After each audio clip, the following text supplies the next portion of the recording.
Terima kasih atas kesempatannya. Om Swastiastu. Om Swastiastu. Assalamualaikum warahmatullahi wabarakatuh. Salam sejahtera untuk kita semua. Salam Namo Buddhaya. Baik, mari kita panjatkan puja dan puji syukur kehadapan Tuhan Yang Maha Esa atas berkat rahmat kita bisa mengikuti kegiatan mewujudkan budaya positif di sekolah yang diselenggarakan oleh calon guru penggerak angkatan 11. Baik, Bapak Ibu di sini adapun tujuan dari penerapan atau implementasi dari Bapak Joko sama Bu Erma tentang mewujudkan budaya positif di sekolah yang sudah didapatkan materi di program guru penggerak. Nah, nanti bagaimana nanti kita bisa mewujudkan tentang budaya positif di sekolah seperti membuat keyakinan kelas, kemudian segitiga institusi, kemudian ada budaya positif tentang coaching. Nah, bagaimana nanti Bu Erma sama Bapak Joko untuk memberikan misalnya kolaborasi dengan Bapak Ibu di sini tentang budaya positif agar nanti kita bisa mewujudkan budaya positif di sekolah, terutama pada saat proses pembelajaran kita bisa menerapkan budaya positif dengan menerapkan keyakinan kelas terlebih dahulu. Dengan adanya implementasi seperti ini, diharapkan semua Bapak Ibu guru yang ada di SMK Negeri 1 Tabanan nanti dapat menerapkan tentang budaya positif di sekolah sehingga sekolah kita lebih baik lagi. Baik, akhir kata saya haturkan pengenjali, saya ucapkan Perma Santi, Om Santi Santi Santi. Terima kasih.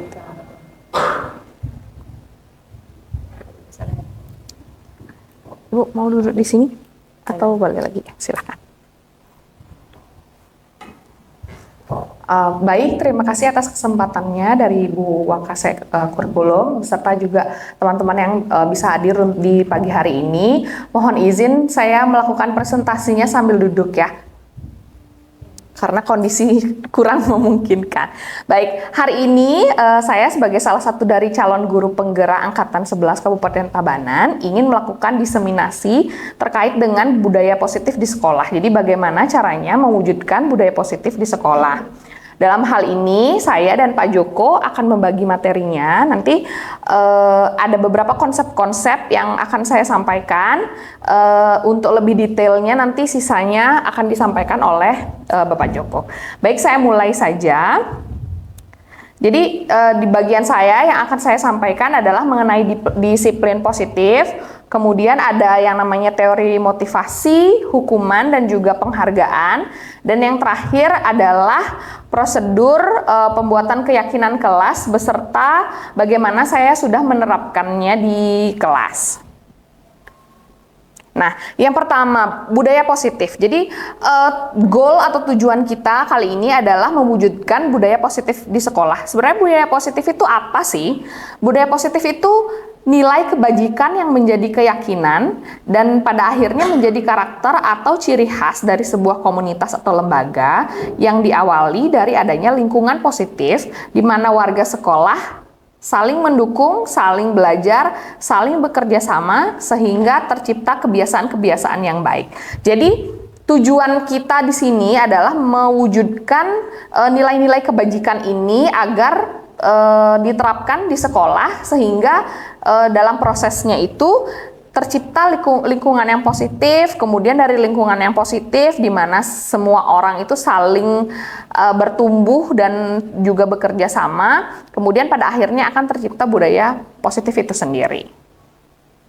Nah, yang kedua ada konsep disiplin positif. Disiplin positif ini yang akan digunakan untuk mewujudkan budaya positif. Disiplin positif itu berkaitan dengan kontrol diri, bagaimana seseorang menguasai diri untuk memilih tindakan-tindakan yang mengacu pada nilai-nilai yang kita hargai atau nilai-nilai kebajikan universal. Yang selama ini kita ketahui itu kan disiplin itu adalah bentuk ketaatan terhadap peraturan ya. Jadi biasanya ada peraturan yang dibuat, kalau di sekolah ada tata tertib sekolah Dan biasanya anak-anak itu akan dikatakan disiplin jika mereka bisa menaati peraturan yang ada di sekolah tanpa melakukan pelanggaran. Akan tetapi yang sebenarnya itu adalah disiplin positif itu bentuk pembelajaran. Jadi mereka belajar untuk melakukan kontrol diri atau mampu menguasai diri untuk saya mau melakukan tindakan ini nih. Jadi berdasarkan nilai-nilai kebajikan universal. Nilai-nilai kebajikan universal itu apa? Nah, di sini dari konsep yang kami pelajari di kegiatan atau program guru penggerak itu ada macam-macam nilai kebajikan universal. Maksudnya nilai-nilai positif yang kita sama-sama tahu bisa diterapkan atau bisa kita anut begitu ya, untuk diterapkan supaya kita bisa menjadi manusia yang baik dan berkontribusi di masyarakat itu. Salah satu nilai-nilai kebajikan universalnya itu bisa kita lihat dari profil pelajar Pancasila, misalnya beriman bertakwa kepada Tuhan Yang Maha Esa dan berakhlak mulia, mandiri, bernalar kritis, berkebinekaan global, bergotong royong dan juga kreatif. Seperti yang kita terapkan dalam pembelajaran P5 gitu. Kemudian ada yang namanya IBO Primary Years Program. Itu contoh-contoh nilai kebajikan universalnya itu ada toleransi, rasa hormat, integritas, mandiri dan lain sebagainya. Kemudian ada juga yang namanya 9 pilar karakter atau Indonesian Heritage Foundation. Itu mencakup nilai-nilai seperti cinta kepada Tuhan dan segenap ciptaannya, kemandirian, tanggung jawab, kejujuran, dan lain sebagainya. Kemudian ada yang namanya petunjuk seumur hidup dan keterampilan hidup. Contoh nilai-nilainya itu dapat dipercaya, lurus hati, pendengar yang aktif, tidak merendahkan orang lain, kemudian memberikan yang terbaik dari diri, peduli, ada daya nalar, kemudian bekerja sama, keberanian, keingintahuan, bentuk usaha, dan lain-lain. Kemudian ada nilai-nilai kebajikan universal berdasarkan the 7 essential virtues. Itu empati, suara hati, kontrol diri, rasa hormat, kebaikan, toleransi, dan juga keadilan. Dan contoh yang terakhir itu dari proyek nilai-nilai kebajikan namanya. Jadi ada peduli, rajin, integritas, rasa hormat, keterus-terangan, dan lain sebagainya. Nah, dari nilai-nilai kebijakan universal ini, atau nilai-nilai yang secara universal kita akui sebagai hal-hal yang baik untuk dilakukan, itu kita bisa memilih nanti beberapa untuk kita jadikan sebagai acuan untuk kita hargai, untuk kita terapkan di lingkungan kelas maupun di sekolah. Nah, kenapa ada disiplin positif kemudian? Karena adanya perubahan paradigma. Jadi, kalau dulu ada yang namanya teori stimulus respon, di mana yang meyakini bahwa realitas atau kebutuhan setiap orang itu sama, kemudian semua orang itu melihat hal yang sama, dan kita mencoba mengubah orang agar berpandangan sama dengan kita. Kemudian perilaku buruk itu dilihat sebagai suatu kesalahan, dan ada anggapan bahwa orang lain bisa mengontrol saya dan saya bisa mengontrol orang lain. Kemudian ada sistem pemaksaan ketika kita membujuk terus gagal, dan yang terakhir ada model berpikir yang namanya menang dan kalah. Nah, teori stimulus respon ini sudah berubah atau kemudian mengalami perubahan menjadi disesuaikan dengan teori kontrol yang namanya teori kontrol itu realitas atau kebutuhan kita masing-masing ternyata berbeda.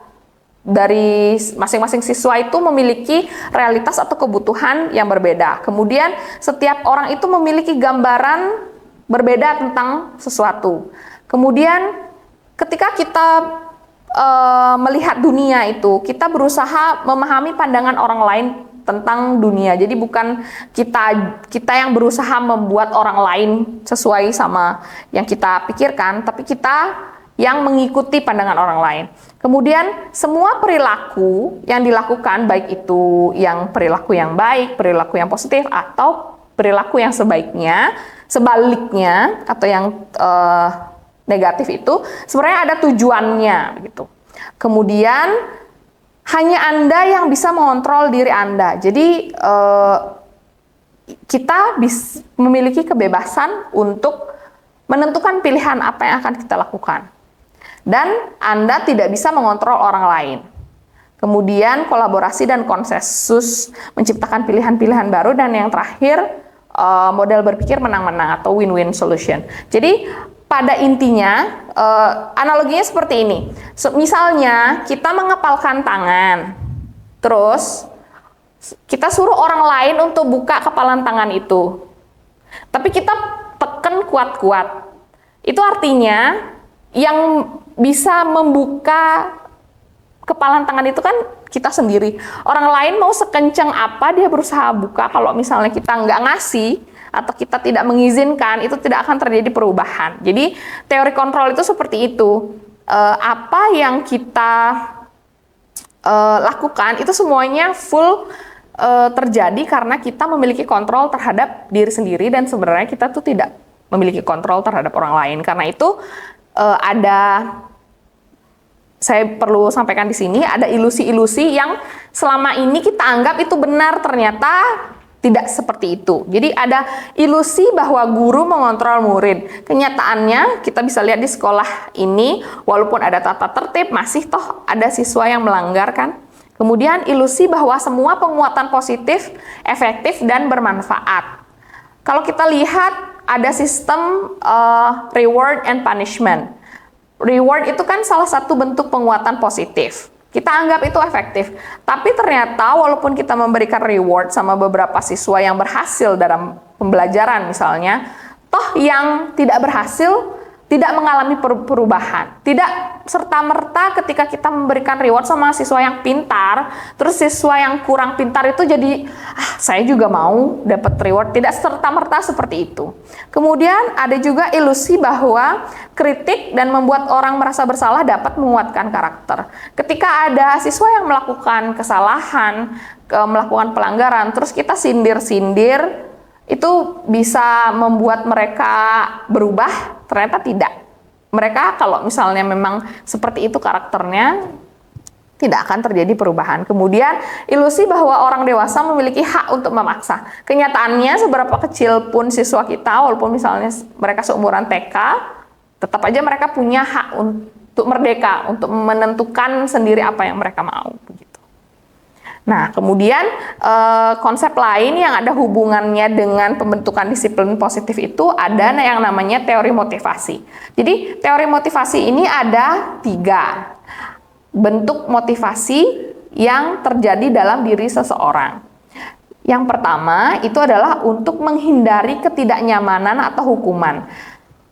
Seorang siswa, misalnya ketika dia tidak melanggar peraturan sekolah, bisa jadi alasannya atau motivasinya adalah untuk menghindari ketidaknyamanan atau hukuman. Jadi mereka semata-mata tidak melakukan pelanggaran karena takut kena poin BSD, takut mereka dipanggil sama guru BK, takut mereka dikeluarkan dari sekolah. Nah, itu sebenarnya motivasinya itu bersifat eksternal. Jadi dia tidak akan membentuk sebuah disiplin yang bersifat jangka panjang. Begitu mereka keluar dari sekolah ini, ketika mereka bebas dari hukuman-hukuman itu, karakter mereka tidak akan berubah karena motivasinya eksternal semata-mata cuma karena tata tertib di sekolah itu saja. Nah, yang kedua ada motivasi untuk mendapatkan imbalan atau penghargaan dari orang lain. Sama seperti yang pertama, ini juga bentuk motivasi eksternal. Jadi misalnya mereka berprestasi untuk mendapatkan pujian, atau mendapatkan sertifikat, atau mendapatkan reward dalam bentuk uang, misalnya ada uang pembinaan dan lain sebagainya. Itu juga motivasi eksternal. Suatu ketika sertifikat itu tidak ada, uang itu tidak ada, pujian itu tidak ada, mereka akan kehilangan motivasi. Jadi disiplinnya pun tidak akan terbentuk ketika hal-hal eksternal itu dihilangkan.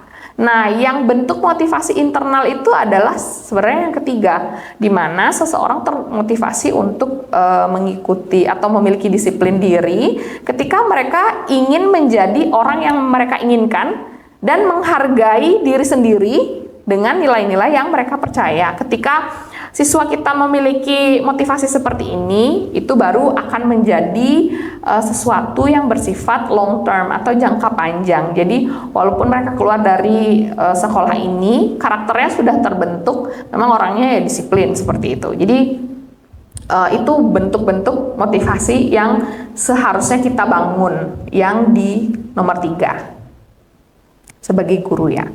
Nah, salah satu atau langkah pertama yang bisa kita lakukan untuk kemudian membentuk disiplin positif itu sendiri bisa dimulai dari kelas ya. Jadi di kelas itu kita bisa membuat semacam keyakinan kelas yang merupakan seperangkat nilai dan prinsip yang disepakati bersama oleh guru dan juga siswa untuk memandu perilaku dan interaksi di dalam kelas. Jadi nantinya keyakinan kelas ini bisa berkembang menjadi keyakinan sekolah ketika kita seluruh warga sekolah, baik itu kepala sekolah, guru, tata usaha atau tenaga pendidikan, dan juga siswa sama-sama memiliki komitmen untuk menyepakati nilai-nilai kebajikan mana yang bisa kita patuhi bersama gitu.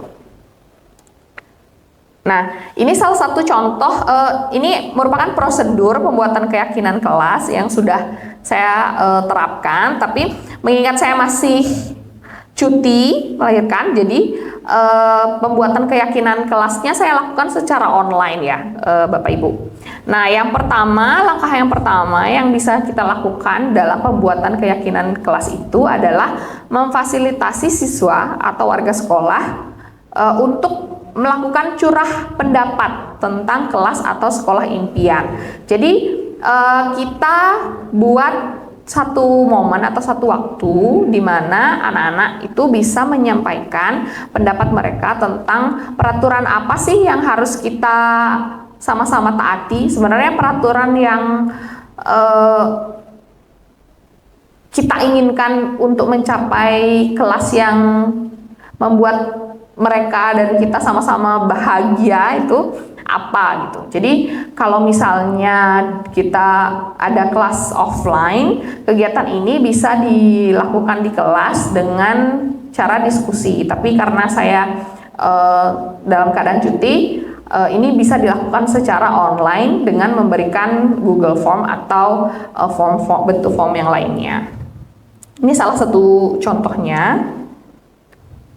Nah, kemudian langkah yang kedua yaitu mencatat semua masukan di papan tulis atau di kertas besar agar dapat dilihat oleh semua peserta. Jadi misalnya kita kasih kesempatan untuk setiap siswa, kalian mau peraturan atau kesepakatan kelasnya itu seperti apa? Yang disampaikan oleh siswa itu kita bisa tulis di papan, atau misalnya kertas besar, kertas karton besar sesuai dengan situasi yang kita hadapi. Atau misalnya kalau pakai LCD mungkin bisa difasilitasi dengan PowerPoint, terus kita ketikkan apa yang diinginkan oleh siswa.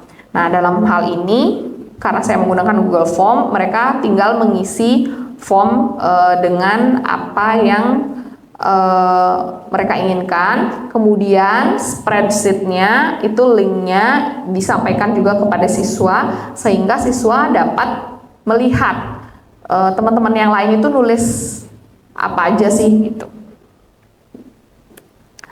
Nah, kemudian langkah yang ketiga, susunlah keyakinan kelas dan gantilah kalimat-kalimat negatif menjadi bentuk positif.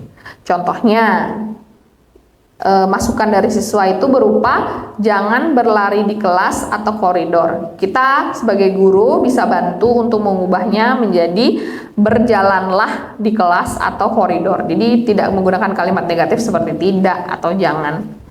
Nah, di sini Saya coba terapkan pembuatan keyakinan kelas di 11 AK4 karena saya mengajar di sana.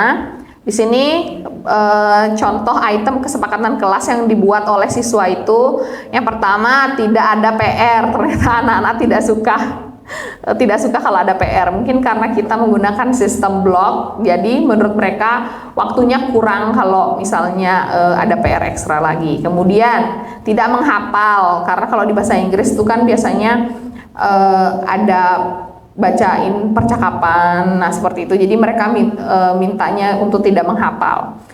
Kemudian tidak full menggunakan bahasa Inggris di kelas. Mungkin takut nanti ngangong gitu ya. Kalau misalnya gurunya full menggunakan bahasa Inggris. Jadi kesepakatannya adalah menggunakan bahasa yang campur-campur gitu. Kemudian belajar diselingi games atau ice breaking. Mereka request ada kegiatan seperti itu. Kemudian ada boleh ngemil. Nah ini mereka ingin agak lebih santai kegiatannya di kelas mungkin ya. Kemudian tidak ulangan tiba-tiba.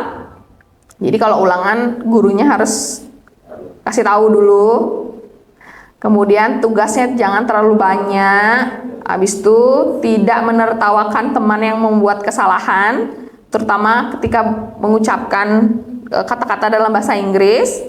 Kemudian bertanya kepada guru jika ada materi yang tidak dimengerti, dan bertanyanya itu dilakukan dengan sopan. Kemudian mendengarkan guru di depan saat tengah menjelaskan materi.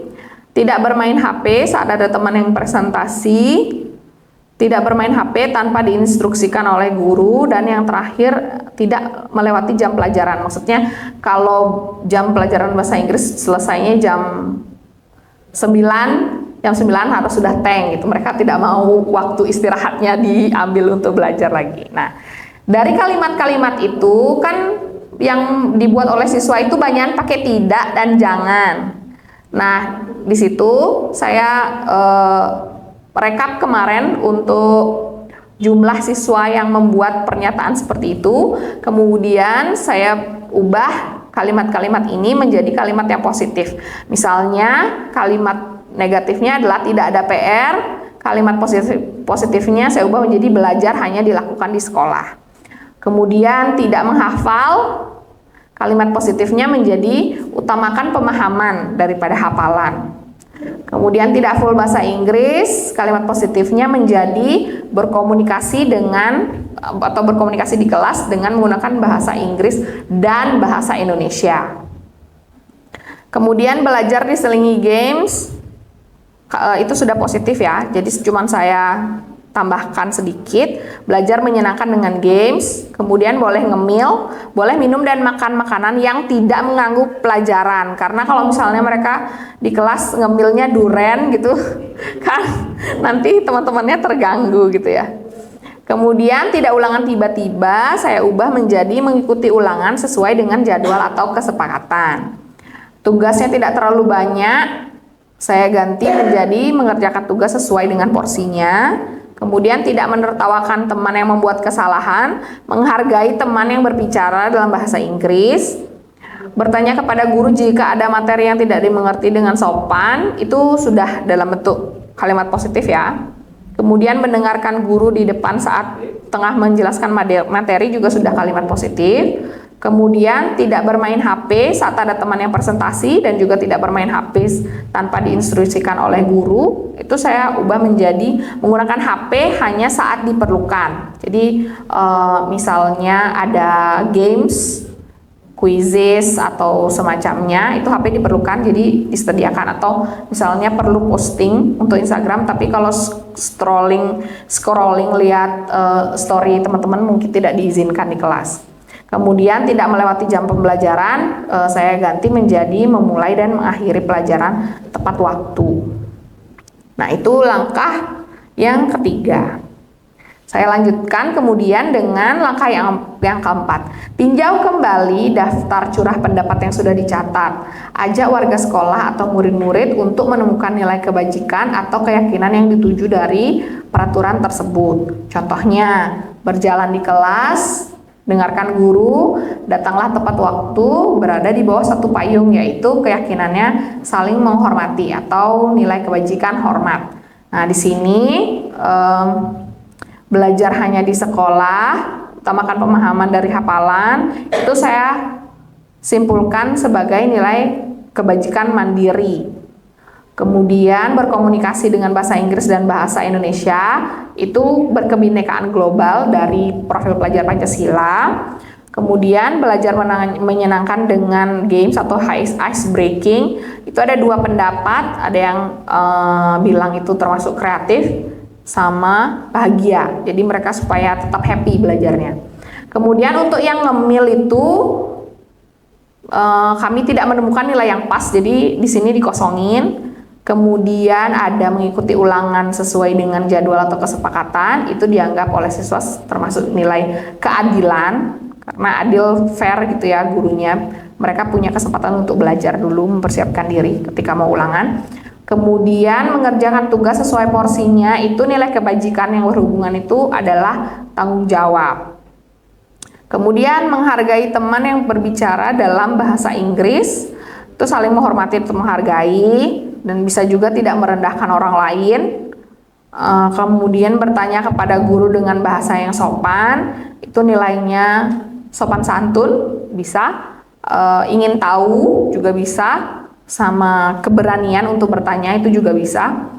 Kemudian mendengarkan guru di depan saat tengah menjelaskan materi, itu saling menghormati atau menghargai, dan juga antusiasme. Kemudian menggunakan HP hanya saat diperlukan, juga saling menghormati atau menghargai. Kemudian dan juga bisa juga disiplin. Sama yang terakhir, memulai dan mengakhiri pelajaran tepat waktu, itu juga dimasukkan nilainya disiplin, terutama disiplin waktu. Nah, kemudian langkah yang kelima, tinjau ulang keyakinan sekolah atau kelas secara bersama-sama. Sebaiknya keyakinan sekolah atau kelas berkisar antara 3-7 prinsip keyakinan. Nah, jadi dari nilai-nilai yang sudah kita bentuk kemarin itu saya adakan vote ke anak-anak. Ini hasil votingannya untuk mengerucutkan dari sekian nilai-nilai yang kita sudah bahas itu menjadi hanya 3-7 nilai saja. Kenapa cuma 3-7? Karena kalau misalnya terlalu banyak, misalnya 10 atau 15, bahkan itu anak-anak akan sulit untuk mengingatnya. Jadi kan keyakinan kelas ini harus mereka, apa bahasa Indonesia, insert, masukkan ke dalam pemikiran dan ingatannya mereka, sehingga mereka bisa mengingat nilai-nilai itu dan menyadari nilai-nilai itu, dan lebih mudah bagi mereka untuk diterapkan. Kalau banyak nanti jadi bingung malah ya. Kemudian setelah disortir, setelah keyakinan sekolah atau kelas selesai dibuat, maka semua warga kelas dipersilakan meninjau ulang dan menyetujui dengan mendatangani keyakinan sekolah atau kelas tersebut, termasuk guru dan semua warga atau murid. Nanti disesuaikan dengan apa yang mau Bapak Ibu lakukan. Jadi kalau cuma keyakinan kelas, mungkin kesepakatannya ya antara guru dan kelas bersangkutan itu saja. Tapi kalau misalnya keyakinannya itu sudah mencakup keyakinan sekolah, berarti semua warga sekolah turut serta untuk menyepakati dan menyetujui itu. Kemudian keyakinan sekolah atau kelas bisa dilekatkan di dinding kelas atau di tempat yang mudah dilihat oleh semua warga kelas atau warga sekolah. Jadi setelah direkap, saya pastikan siswa voting untuk menyepakati itu, dan kalau misalnya ada keberatan, kita bisa menanyakan kembali kepada siswa kenapa yang ini. Misalnya kan dari 10 atau 15 nilai-nilai itu kita cuman kerucutkan jadi berapa? 4 atau 5. Misalnya kayaknya yang ini lebih bagus daripada nilai yang itu kalau kita jadikan keyakinan kelas, Miss. Kenapa? Jadi kita gali lagi dari siswa kenapa seperti itu. Jadi yang perlu diingat adalah kesepakatan ini adalah antara guru dengan siswa. Jadi kita win-win solution, harus sama-sama sama-sama masuk gitu. Misalnya kayak yang tadi ya, ada pendapat dari siswa yang bagian boleh ngemil di kelas. Nah, kalau saya sebagai guru nggak bisa menerima itu bulat-bulat gitulah. Jadi harus ada diskusi di antara kita bagaimana caranya mengambil jalan tengah. Oh, boleh kalau minum kan nggak ganggu. Boleh makan, misalnya makan permen itu kan nggak ganggu. Tapi kalau makannya misalnya keripik, gurunya lagi menjelaskan, terus ada yang kriuk gitu tuh kan merupakan distraksi ya, jadi malah mengganggu. Makanya kita sebagai guru tengahi itu. Tuh. Nah, kalau di sini diminta menandatangani, mungkin kita bisa yang lebih informal aja, karena itu tuh bisa kayak cuman dijadikan sebuah poster. Sekarang kan bisa pakai Canva dan lain sebagainya. Jadi poster aja, kemudian dipastikan seperti yang saya lakukan ini, dipastikan bahwa semua siswa itu sudah sepakat walaupun tidak ada hitam di atas putih, kayak mau perjanjian jual beli tanah gitu ya. Nah, oke. Jadi itu terakhir, setelah selesai semuanya udah fix, bisa ditempelkan di dinding kelas yang udah dilihat oleh semua warga kelas. Nah, dengan membuat keyakinan kelas bersama-sama dengan siswa, siswa akan merasa terlibat dan bertanggung jawab dengan apa yang mereka munculkan dan sepakati. Hal ini dapat meningkatkan motivasi intrinsik untuk menaati peraturan atau keyakinan kelas yang sudah dibuat. Karena kan apa yang kita sepakati itu berasal dari mereka. Lain kalau misalnya peraturannya itu kita aja yang nentuin. Kalian nggak boleh makan, nggak boleh ini. Kan mereka memiliki pandangan yang berbeda. Sama kayak yang tadi saya sampaikan, ketika saya membuka hasil dari Google Form, kemudian melihat tulisan jangan ada PR, saya langsung kayak, kalau nggak ada PR gimana ya? Bahasa Inggris itu kan nggak bisa kita hanya menilai dari tulisan. Pasti di kelas bahasa Inggris itu ada kegiatan yang memaksa siswa untuk menunjukkan kemampuan berbicaranya. Sedangkan kita di kelas itu ada 30 sekian orang. Kalau misalnya di kelas saja nggak dipakai PR, misalnya bikin video atau rekaman suara, di kelas saja ngomong dalam misalnya menceritakan teks apa, menceritakan pengalaman pribadi dan lain sebagainya, 30 siswa dalam waktu 2, 3, 4 jam pelajaran itu waktunya tidak akan cukup. Nanti berapa meeting itu dilakukan. Jadi saya agak sedikit shock gitu sebagai refleksi saya ketika melihat itu, gimana cara ngakalinnya. Tapi kemudian mungkin karena situasi sekolah kita sekarang menggunakan sistem blok, jadi PR-nya itu mungkin bukan yang tidak ada PR sama sekali, tapi misalnya deadline-nya yang dimundurkan. Karena walaupun kita sudah melakukan itu dalam sekian pertemuan di awal gitu yang seperti kita alami, misalnya untuk tugas video nanti deadline-nya bulan sekian gitu. Jadi mereka punya waktu untuk mempersiapkan itu. Dan juga memang kebiasaan saya dari dulu juga sebelum kelas sekolah kita menerapkan sistem blok ini, saya tidak pernah memberikan PR yang banyak karena itu memberatkan. Kan sudah kita setiap ngajar, setiap di akhir semester tuh pasti saya refleksi balik ke anak-anak. Jadi biasanya mereka kurang suka menggunakan tugas video. Kenapa? Alasannya HP saya kentang, Miss.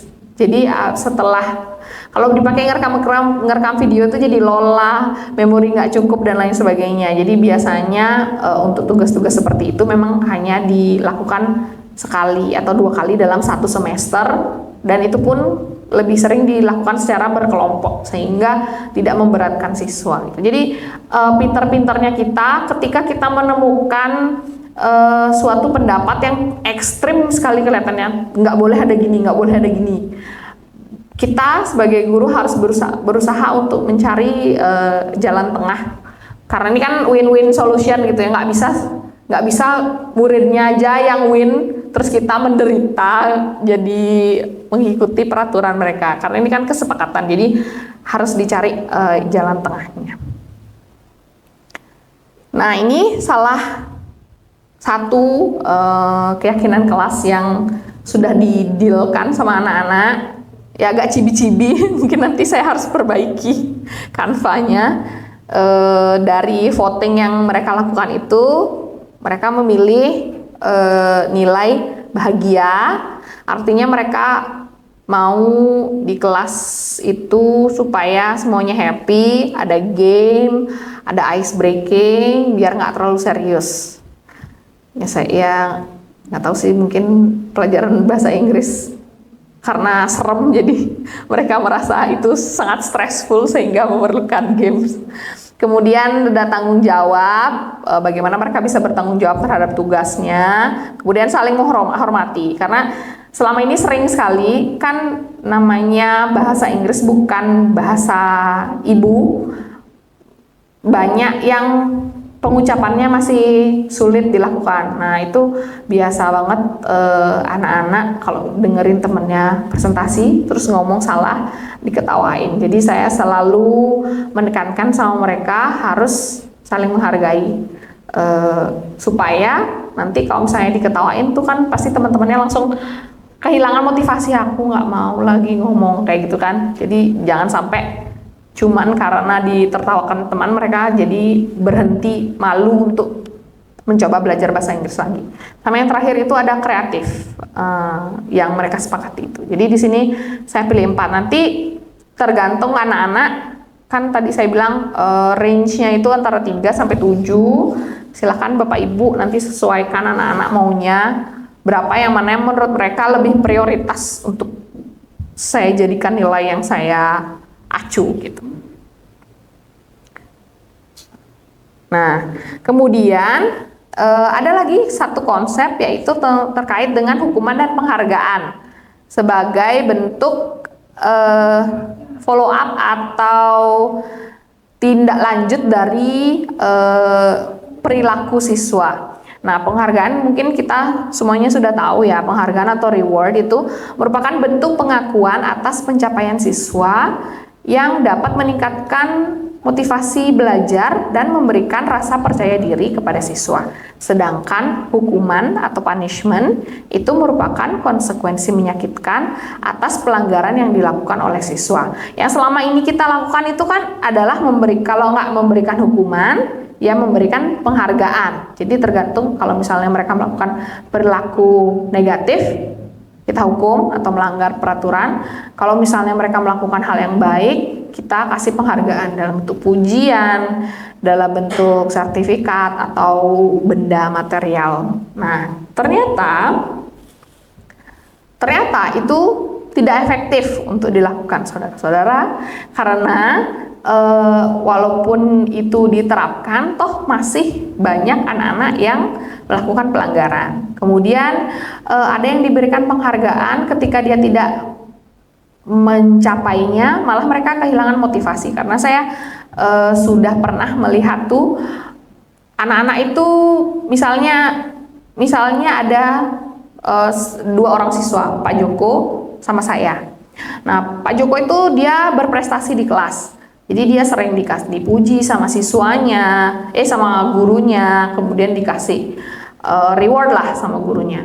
Sementara saya misalnya nilai olahraganya 170 aja, kadang-kadang 65 gitu. Terus walaupun Pak Joko dikasih pujian, saya ya karena emang nggak bisa olahraga, tetap aja nilainya segitu. Jadi itu penghargaan itu tidak mengubah bagi orang-orang yang memang tidak memiliki kemampuan untuk itu gitu. Nah, yang sekarang itu ada konsepnya itu 3 hal yang baru gitu. Ada yang namanya hukuman, ada yang namanya konsekuensi. Ternyata hukuman dan konsekuensi itu berbeda. Coba Bapak Ibu lihat di sini ada 2 statement yang dilakukan ketika siswa melakukan pelanggaran.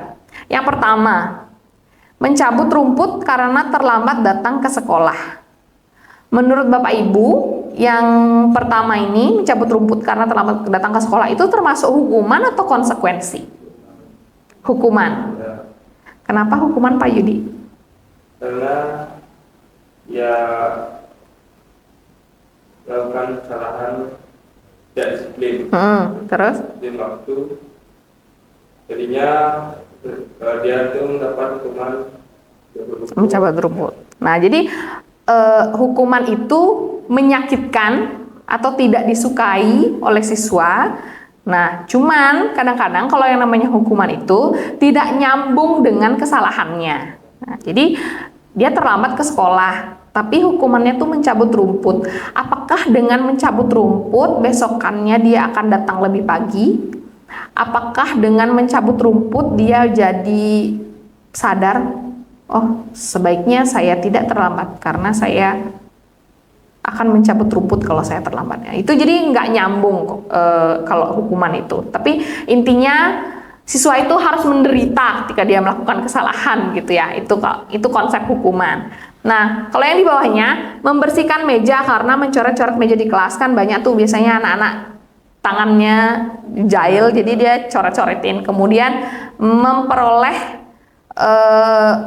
akibat berupa membersihkan meja. Kira-kira itu hukuman atau konsekuensi? Konsekuensi. Jadi penanganan pelanggaran siswa seharusnya lebih ke konsekuensi ya, dibandingkan dengan hukuman. Karena hukuman itu, apapun hukuman yang diberikan belum tentu dapat mengubah siswa. Mereka cuma kesel aja, tapi dalam diri itu tidak akan terjadi perubahan karakter. Nah, kemudian ada lagi yang namanya restitusi. Nanti mungkin untuk di bagian restitusi itu lebih jelasnya akan disampaikan oleh Pak Joko, itu langkah-langkah segitiga restitusi. Jadi kalau restitusi itu goalnya bukan lagi memberikan akibat kepada siswa, tapi di restitusi itu bagaimana caranya siswa agar bisa belajar dari kesalahannya, kemudian dia bisa kembali lagi ke komunitasnya. Maksudnya kalau misalnya mereka dapat hukuman cabut rumput, mereka setelah pas nyabut rumput itu kan dilihat sama teman-temannya, kemudian mereka akan merasa malu karena dia nyabut rumput gara-gara terlambat gitu. Jadi kayak kehilangan harga diri gitu ya ketika mendapat hukuman. Tapi kalau restitusi, ketika mereka lakukan pelanggaran, kemudian kita terapkan restitusi, mereka kembali lagi ke kelas bersama teman-temannya, mereka tidak akan memiliki rasa malu itu, tapi mereka akan sadar, ini salah nih, harus diperbaiki. Seperti itu, nanti detailnya akan dijelaskan oleh Pak Joko. Jadi kesimpulannya, budaya positif itu akan terbentuk jika disiplin positif diterapkan di sekolah. Nah, disiplin positif baru bisa diterapkan jika siswa memiliki kontrol terhadap dirinya berdasarkan nilai-nilai yang ia hargai atau nilai-nilai kebijakan universal. Dan kemudian pembuatan keyakinan kelas merupakan salah satu langkah dalam menjalankan disiplin positif di sekolah. Baik, sekian yang dapat saya sampaikan terkait dengan mewujudkan budaya positif, baik itu dari segi disiplin positif, kemudian ada teori motivasi, dan juga yang terakhir adalah pembuatan keyakinan kelas. Barangkali Bapak Ibu ada pertanyaan yang ingin disampaikan sehingga saya dapat mengklarifikasi dan juga membantu jika nanti Bapak Ibu menerapkan budaya positif ini atau disiplin positif ini. Contohnya keyakinan kelas di kelas Bapak Ibu masing-masing. Silakan, saya berikan kesempatannya. Baik, mungkin untuk Bu Lode bisa memberikan pertanyaan pertama. Ini saya bertanya, bagaimana cara menciptakan budaya kelas yang positif dengan cara mempertimbangkan dengan banyaknya kebutuhan sama karakter siswa yang beraneka ragam kan? Bagaimana caranya, Mr. Mike? Oke. Terima kasih. Baik, terima kasih pertanyaannya Bu Lode. Pertanyaannya sulit sekali. Gini, kenapa saya bilang sulit? Karena mungkin bukan cuman Bapak Ibu yang baru belajar hari ini, tapi saya juga baru belajar. Jadi budaya positif di kelas itu belum fix terbentuk begitu ya. Tapi pertanyaannya adalah bagaimana caranya membentuk itu ketika kita dihadapkan pada siswa yang memiliki banyak perbedaan dari segi karakter, latar belakang, dan lain sebagainya. Nah, kalau menurut saya pembentukan keyakinan kelas itu salah satu contoh yang paling simpel yang kita bisa lakukan di kelas, karena dengan pembentukan keyakinan kelas itu kita benar-benar mencari atau memberikan kesempatan kepada setiap anak di kelas itu untuk menyampaikan pendapat mereka tentang peraturan yang ingin mereka sepakati. Jadi jangan sampai ketika kita membentuk keyakinan kelas itu tidak semuanya memberikan masukan gitu. Nah, kadang-kadang kalau misalnya sepengalaman saya tuh ya, ketika kita membuat kesepakatan kelas di awal tahun pembelajaran itu kan biasanya kita bikin kesepakatan kelas tuh di kelas. Kalau kita kayak sampaikan seperti ini, misalnya kalian mau peraturannya seperti apa nih, kesepakatan kelas apa yang mau kalian sampaikan, itu anak-anak yang pemalu, anak-anak yang kurang percaya diri biasanya tidak mau menyampaikan masukannya. Jadi mereka tidak mau menyampaikan ide yang mereka miliki. Makanya lebih efektif ketika kita memaksa mereka untuk membuat setidaknya satu dengan cara mengizinkan mereka untuk menulis, misalnya pakai kayak kertas kecil, terus mereka sampaikan ide mereka di sana. Kemudian atau dengan walaupun misalnya dalam bentuk offline, Bapak Ibu juga bisa memberikan Google Form, tapi mungkin harus dikasih nama penulis. Jadi kita sebagai guru bisa memastikan bahwa setiap orang itu sudah menyampaikan idenya. Nah itu, jadi yang perlu ditekankan itu semua warga atau semua anggota di kelas itu berpartisipasi. Jadi jangan sampai cuman orang-orang tertentu saja, karena dengan mereka ikut berpartisipasi berarti kan kita mengakomodir perbedaan-perbedaan karakter, perbedaan-perbedaan latar belakang, karena kan keinginan semua orang itu pasti berbeda. Mereka pasti ada yang pengen ngemil, ada yang nggak suka kayak gitu. Jadi kita dengarkan dulu di awal semuanya. Jadi itu sih kalau menurut saya caranya untuk mengakomodir berbagai atau adanya banyak perbedaan karakter, perbedaan latar belakang yang ada di siswa gitu. Nah kemudian nanti untuk sampai kepada budaya positifnya itu terwujud mungkin perlu proses yang panjang, karena kan setelah keyakinan kelas ini dibuat, kita sebagai guru harus secara optimal begitu mengikuti komitmen itu. Maksudnya kita sebagai guru harus sering mengingatkan anak-anak, ini loh keyakinan kelas kita. Misalnya kalau dia ditempel di kelas aja, kita bisa tunjuk lagi. Misalnya mereka melakukan pelanggaran, ini loh, ingat ya, kayak gini gitu. Misalnya kesepakatannya itu kan jangan menertawakan teman ketika mereka ngomong bahasa Inggris. Terus ada momen mereka entah lupa atau alami gitu ya, kan biasa tuh mereka saling walek gitu ya sebagai teman itu. Atau padahal kayak teman-temannya juga nggak ada yang gimana-gimana, terus yang presentasi itu ketawa sendiri karena dia malu sendiri, seringan kayak gitu sih kalau murid-murid saya.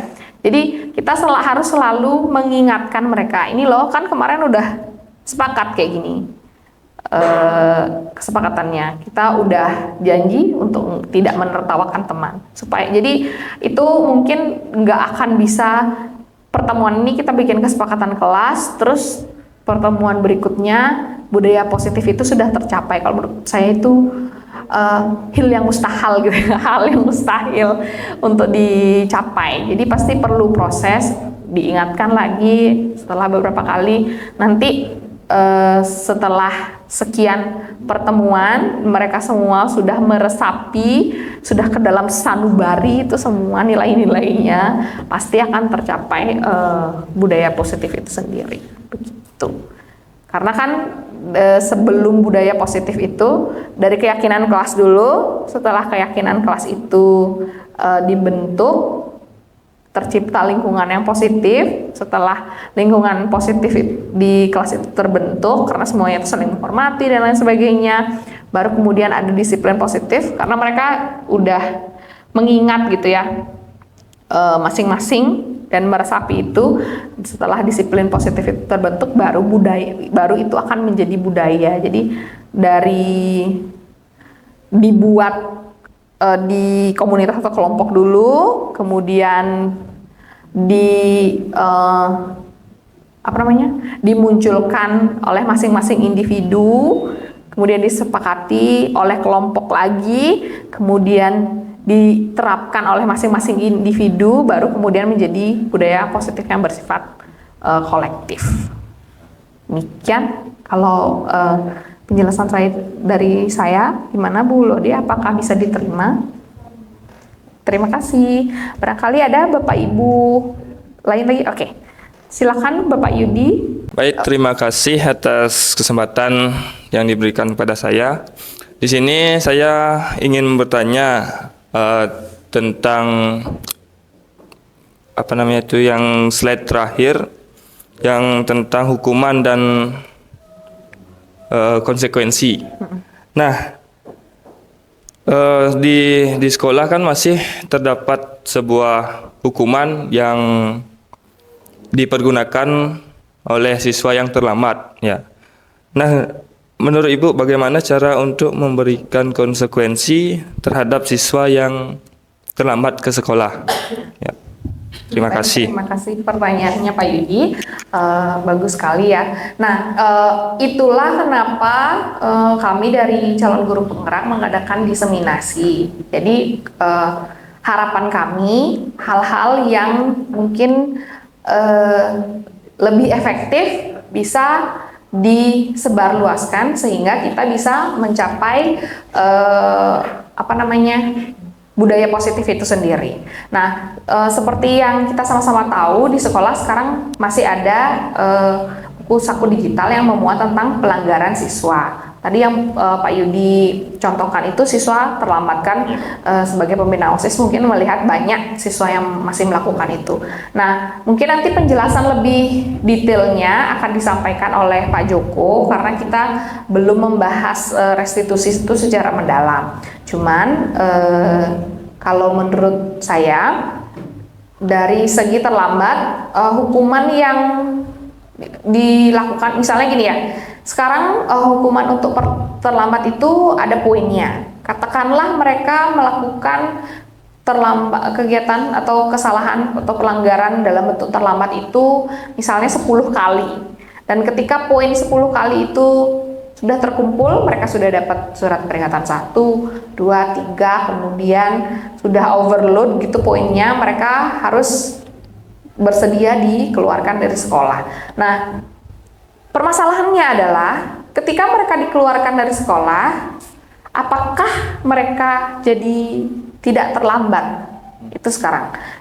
Jadi itulah yang kemudian dikatakan menurut teori-teori yang sudah saya sampaikan tadi, kenapa hukuman itu tidak efektif untuk menyelesaikan masalah atau untuk mengubah perilaku siswa. Karena ketika hukuman itu diterapkan, kita sebagai lembaga pendidikan tidak bisa mengubah karakter, padahal goal kita kan untuk mengubah karakter. Jadi mungkin akan lebih tepat atau lebih efektif jika kita melakukan langkah-langkah segitiga restitusi. Nanti langkah-langkah segitiga restitusi akan dijelaskan oleh Pak Joko, mungkin di situ bisa Bapak dapatkan pemahaman yang lebih lanjut. Nanti kalau misalnya saya jelasin sekarang jadi panjang lebar gitu. Ya. Baik, tadi saya lihat Pak Rahmat juga mengangkat tangan. Silakan Pak Rahmat. Baik, terima kasih Miss Herma. Di sini saya izin bertanya. Yang pertama tentang budaya positif ini kan kesepakatan kelas di masing-masing mapel ya Bu ya. Jadi kalau setiap mapel melaksanakan kesepakatan, maka akan banyak sekali kesepakatannya. Kan tadi disebutin 3 sampai 7. Kalau setiap guru 3 sampai 7, maka kali sekian mapel, pasti akan sangat banyak sekali. Terus yang kedua yakni gimana jika ada siswa yang tidak melaksanakan budaya positif ini. Sedangkan tadi kan dibilang nggak boleh ada reward and punishment. Apakah cuma teguran saja, mengingatkan saja, kan kayaknya kurang kuat kalau seperti itu. Ya, terima kasih. Baik, terima kasih Pak Rahmat.